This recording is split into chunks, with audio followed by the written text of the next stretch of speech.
Shai by Hashem Kodash.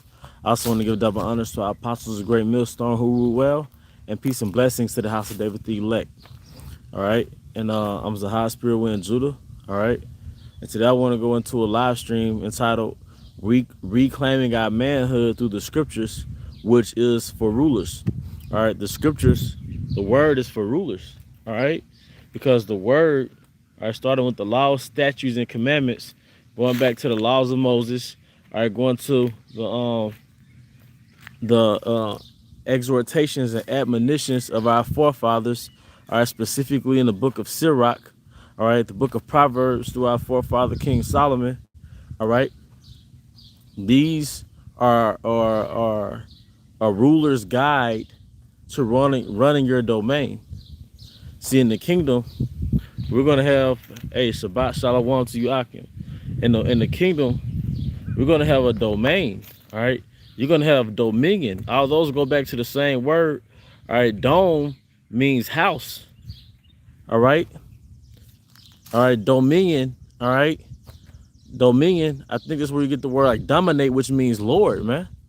All right, so the old English word for a ruler is a lord. See, in Babylon, our position is basically a grid slave, an economic slave, which is part of our punishment, is to get paid from paycheck to paycheck. And with that, we don't own anything. Most of us don't own our houses or our apartments, all right? We don't, which apartment literally means like apart from each other. It's like part house, all right? Like a little prison, man. All right, we don't own our cars. Most of us sign a 6-year deal. Then by the 6th year, the car breaks down. But see, in the kingdom, you're gonna have ownership. And in the ancient world, in our homeland, we had ownership. So a man, the average man, was pretty much well set, all right, in Jerusalem, man, and even in that vicinity. An example of that was Job. It said Job was the richest man in the East, but he had something called an estate. So within your estate, all right, you have a woman, you have women servants, you have male servants, all right? You have offspring, your sons and your daughters. You have animals, all right? But you can't just walk outside and they just function themselves. You can't, you know, in the ancient world, it was very common to buy a slave. It was very common to buy a slave. You had Hebrew servants, you had heathen slaves, okay? But the scriptures, all right, going back to Sirach, all right, and Proverbs, they were a ruler's guide, man. You know how you have a owner's manual? Yeah, the scriptures is an owner's manual to rulership, because you have to know how to rule. See, the Most High is reprogramming us. He's reconditioning us from being in a state of being servants, all right, to rulers. So we're detaching from America, and he's reprogramming us, all right, to run things, man. All right, some brothers have actually been in a position to run businesses or, you know, be in high-end positions on this side, man. But you might as well get used to it, all right? So an example, all right, is the book of Sirach, all right, where it actually goes into a servant. All right, the book of Sirach, where it goes into, all right, dealing with your servant, man. I think it's Sirach 36. All right, I just looked it up, but it actually goes into the owner's guide to dealing with the servant. See, they didn't teach you this in Christianity, man. They didn't teach you that it was okay to have servants, because the Bible was written for the elect. It was written for the princes of Israel, man. It wasn't really written for a layman, a common man. All right. So going back to Sirach, it teaches you how to deal with your servant. It gives you a good contrast or a good balance on how to deal with your servant. And at first it tells you that you always give your servant labor. You always give your servant labor. All right, so in your domain, in your estate, you always put your servants to work, man. And in the kingdom, you're gonna live by this code, man. Keep him busy. And the more headstrong he is, the more labor you put on him. All right. And then if he's out of line, you have the liberty to beat him. You're a servant. The Most High tells Israelites he prince of the power, princes rule, how to deal or how to rule your domain, how to rule your estate. And first thing you have to know is the protocols on how to deal with your servants, man. If the Most High gave you a plot of land right now, and cattle, and a house, and wives, all right, and servants, would you know how to rule them? Will you know how to give them assignments? See, in the kingdom, we're going to have servants, but we're not going to directly deal with them because we're going to have task masters to make sure that those servants are on task. We're going to have overseers to make sure that that whole system is being ran properly, man. You're a system, man. But the scriptures tells you how to deal with a servant. And Esau took it when he came into power. He took these same scriptures and used it to his advantage. All right. But now, like the movie Django, we're taking that chastening rod of that whip from his hand and we're going to beat him with it. All right. Because it says the saints shall take the kingdom, right? But going back to Sirach, man, it tells you how to deal with your servant, man. And it tells you, hey, look, keep him busy because if he's idle, of idleness comes evilness, man, comes wickedness. So the Bible, the scriptures, is more than just read the book of Psalms and sing a couple of songs. It's for rulers. It tells you how to deal with your servants. All right, keep them busy. But then it goes on to say that, you know, you treat him as a brother because basically he makes your life easy. So you have to have some type of humanitarianism about you, but it's basically after you get them in check, after you train them. When they do right by you, you do right by them. All right, we don't just become an asshole and, you know, for no reason, but when they get out of line, which they will do, you have to go use those disciplinary actions, man. All right. So the Bible is an owner's manual for ruling, man. And it ultimately is really a part of your manhood, ruling your domain. All right. Yeah, the water, brother, Sirach 33 and 25. If thou set thy servant to labor, thou shalt find rest. But if thou let him go idle, he shall seek liberty. But guess what? An actual servant is not the only servant. There are two more servants outside of an actual servant. All right. It's your sons and your daughters, especially your sons, and you're a woman. If you go to the freedictionary.com or the etymology, all right, well, I continue on. All right, Sirach 33 and 27. See him to labor that he be not idle, for idleness teacheth much evil. All right, like I said, that's the definite servant. All right, a slave that you bought. All right, you bought them because that's what happens in the ancient world. All right, you bought humans. Hence a slave trade. Actually, in general, that's not bad. You're just buying help. You're buying people to work on your estate, work on your property. We've been in America so long as corporate slaves, we don't understand that we're supposed to have slaves. You're supposed to have a certain acreage of land, and you're not gonna do it all yourself. So you're gonna have hired hands, or you're gonna have actual servants, man. And in that same chapter, it says, bread, correction. It says bread, correction are for servants. And it names one more thing. But basically bread and correction, because you got to feed your slaves. But you also have the liberty to correct your slaves, man. Growing up in a church, I wouldn't know that the Most High gave us liberty to, you know, rule. But it's for ruling, man. All right. But like I said, you have two more servants other than, yep. Sirach 33 and 24. Fodder, a one, all right. Fodder, a one, and burdens are for the ass, and bread, correction, and work for a servant. Yep, bread, correction, and work. That's what you give a servant, man. All right. Genesis 27 and 29. Let people serve thee, and nations bow down to thee. Be Lord over thy brethren. Let thy mother's sons bow down to thee. Cursed be everyone that cursed thee, and blessed be he that blesseth thee. And your mother's son is Esau. All right. It said you should rule over Esau. But ultimately, the other nations are our servants, man. Other nations are our servants. And that's why I said I've seen basically princes walking as servants and servants sent upon horses. Who are the servants? Esau and the other nations. Everything is turned upside down like Isaiah. But going back to the point, The rightful ownership of the earth, the rightful position of the earth is we being on top. Something that this reminds me of is the Lion King, the original Lion King. That was the rightful position of the earth. Whereas Israel was like the Mufasa's pride and rulership, but the other nations were the animals below him, man. That's the natural order of things, man. All right. But the point is, the Most High gives you protocol for rulership. It's not gonna start in the kingdom. It's starting now. It's starting with your mindset. It's called a ruling class mentality. Something that the elder apostles taught us, man. Have a ruling class mentality, man. All right. So, like the brother brought out the scripture in Sirach 33, which the water for that. All right. Bread, correction, and work are for servants, man. Everything has a purpose. Bread represents food. Correction represents that, just correction, and work is his labor.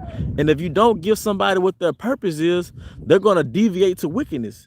The purpose of a servant is to serve, and we have to accept that. Stop getting all gushy where everybody's supposed to be on earth chilling in the kingdom, man. All right. So that's the second servant is your damn son. Going to Sirach 30, the 30th chapter, man. The second servant is your damn son, man. And I'm bringing this out because through the spirit and power, we have to be educated. We have to relearn. I put it that way. We have to relearn reality. We have to relearn nature. We have to relearn the natural order of things and what the Most High intended, all right, for our nation, man. All right, your children, specifically your sons, are not to be celebrated because they exist. I looked up an article looking up the difference between the Western Hemisphere and the Eastern Hemisphere as far as culture. And basically in the East, people celebrate the elders, the grandparents. But in the West, people celebrate their damn children, man. All right, but according to the scriptures, that's not so. It tells you if you put too much, if you put your son too much on a pedestal, you're going to regret that when he gets older. And I've seen that, man, because what happens is you give them too much credit. You don't really bow down their necks, and they become assholes, man, and they don't really respect you. All right, they talk to you like you one of their partners, man. Okay, but it says you bow his neck. All right, it says to beat him on the side, and one thing that clearly sticks out, it says you give him labor. Your son is supposed to. That's called housebreaking. That's called home training. If you look up the word domesticate goes back to train and cultivate. All right. But basically, when you bow down your son's neck, why does it say that? Because you have to tame his nature. Just like a servant, just like you win a war, then you grab men and make them captive. You have to beat them into being servants, beat them into submission. All right. But like your son is like a wild animal. He has to be dominated by an alpha male. All right. Your son has to know that you're in his domain. So these scriptures are to tame his nature, because your son is a servant. Your son is one of your servants. And the first thing you teach him is work. You teach him obedience and you give him work. So today, that'll be probably taking out the trash, making sure his room clean. All right, but going back to our homeland, you have to give your son duties. Your son is your servant that you have to constantly check his nature. All right, basically dominate him until he's completely humble. All right, but your son has duties too. All right, and you don't put him on a pedestal. You check him. You keep him. It's like you have a watch. You have an eye over him because you know in his nature he wants to be willful and stubborn, man. All right, but your other servant, along with your actual servants, are your own offspring, man. All right, that's why I said children obey your parents, man. All right, but then you give him duties. All right, and then when he grows up to become a man, he's a productive man. He's a productive man. That's why the laws goes into it. Your son is not productive. What you do with him, you stone him to death. Now we don't do that now, but you're raising your son to be a productive man. All right. So going back to Sirach 30, all right, which is like the book, the word itself is the owner's manual, all right, for rulership. It shows you how to rule over your servants, how to rule over your kids, and the most dominant conversation now, how to rule over your wife, man. All right. And it's not to say rule like how they demonize it in America, where it's a Tyler Perry play and a dark skinned Jake making the Keisha bark like a dog, man. No, it's an owner's manual for running your estate. Because like it says in the scriptures, you know, man that can't control his house, how you gonna watch over the house of Yahweh Shema Shai? All right. So there's a owner's guide to having servants. There's an owner's guide to having sons. But then in Sirach 26, it tells you to keep your daughters in straightly, man. That's another protocol, and a lot of us know this in our instincts, but Esau's world, the Western world, has shamed us out of being. You know, you don't want your daughter wearing tight, flamboyant shit. You know, we don't want our daughters on social media, all right? Because that's also keeping her in straightly. We live in a tech world now, so she could be in the house but exposed to all types of men without leaving her room, all right? So that's part of keeping your daughter in. That's a servant too, your daughter. But part of your job in ruling over her is keeping her in straightly, because you're protecting her virginity. Because her worth is really in her virginity, her literal worth. How to say the woman is a table? Well, if that table been ran through and sat on, nobody wants that damn table. So when you keep her in straightly, you're protecting her virginity until you find her a rightful husband. So it's a transfer of servants. So she goes from being your daughter to his servant. The word woman in a dictionary, free dictionary, goes right into a female servant or a subordinate, man. All right. So you're training your daughter to be a servant. All right. You having your daughter cook. She learned a lot of domestic duties. That's what it means to domesticate your daughters, man. You teach them submission. She got to be submissive to you as a father. But then she gets a stable, productive man, and she's a natural servant to him. And that creates the natural order of things, man. But that's another servant that you have to, the scripture clearly tells you how to rule over. And you rule over her, and you rule over her instincts, and you rule over her nature by keeping her in straightly. Because you know, when these girls in Babylon turn 13, 14 because of the curses, and they get in heat, they go primitive, they'll let her, while you at work, they'll let old dude jump the fence. All right? It happens. We've seen it happen. We all grew up in these, a lot of us grew up in these environments. Your daughter cut class because it's just like a little female dog in heat, which is where you get the word bitch from. All right, she goes off instincts. So you're protecting her instincts. You're protecting her from her own instincts, man. All right? Same thing with your son. You're dominating his nigga nature, man. That nigga nature. All right, you're dominating that, man. The reason why you have so many niggas, because they've never really been dominated by their fathers. You know, in most cases, I would say. All right? But the scriptures tell you how to rule, man. All right? So yeah, the scriptures tell you keep your daughter in straightly, man. All right? Then it also tells you about the nature of women where they are untamed. And the guy Kevin Samuels was going into a topic about 2 days ago saying, can you domesticate a stray? And I looked up the etymology of the word stray. The word stray literally goes back to the word street. When somebody is a stray, they are a street, or they are of the streets. Now, what do you say about women who don't have wife characteristics? Oh, she for the streets. Oh, she doing this. Oh, she for the streets. That means she's a stray. She's gonna stray from that domestic world, man. All right. The word stray literally goes back to the word streets. You can look it up. All right.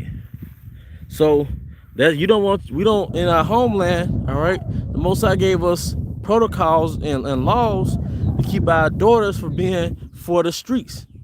Because like a philosopher once said, a woman could be two things: a wife or a harlot, or a wife or a prostitute.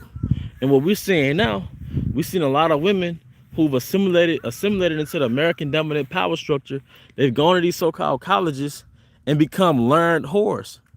They're just whores that know a whole lot of stuff that Esau tells them. They're just learned whores, but they're not wives. They're not, which means ultimately they're not women. All right.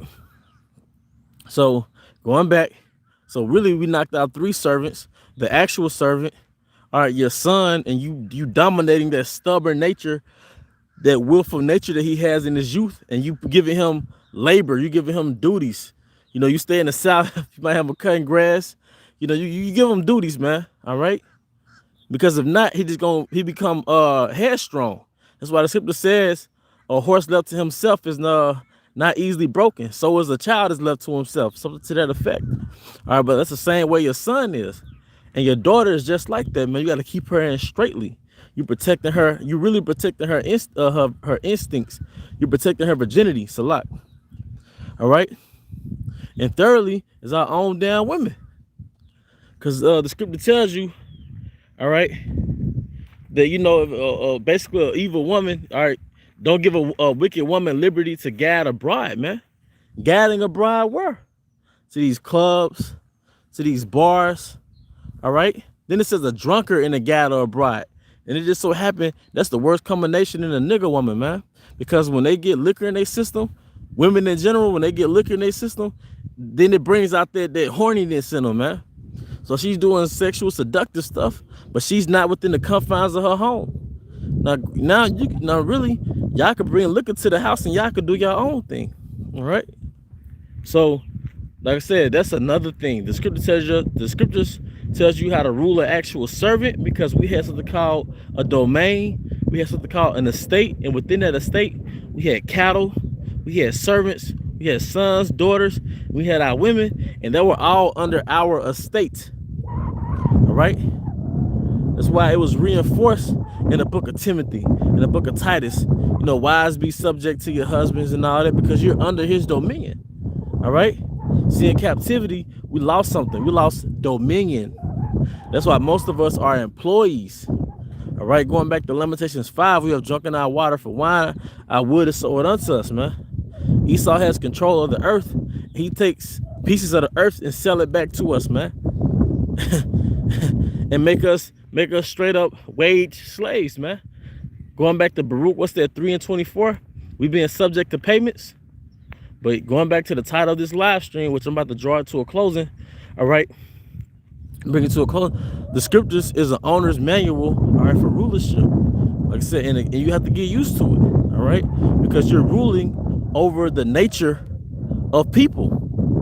The law, statutes, and commandments, all right, you're ruling over the nations of the nature of the nations, but within your own domain, which the Most High is going to give you that, all right. And what we once had in our homeland, all right, Most High gave us structure and protocols on how to rule over the nature of the people that's within your domain, man. In the kingdom, you don't have to worry about your daughter and, you know, she's going to be out there, because we're no longer going to be under the curses.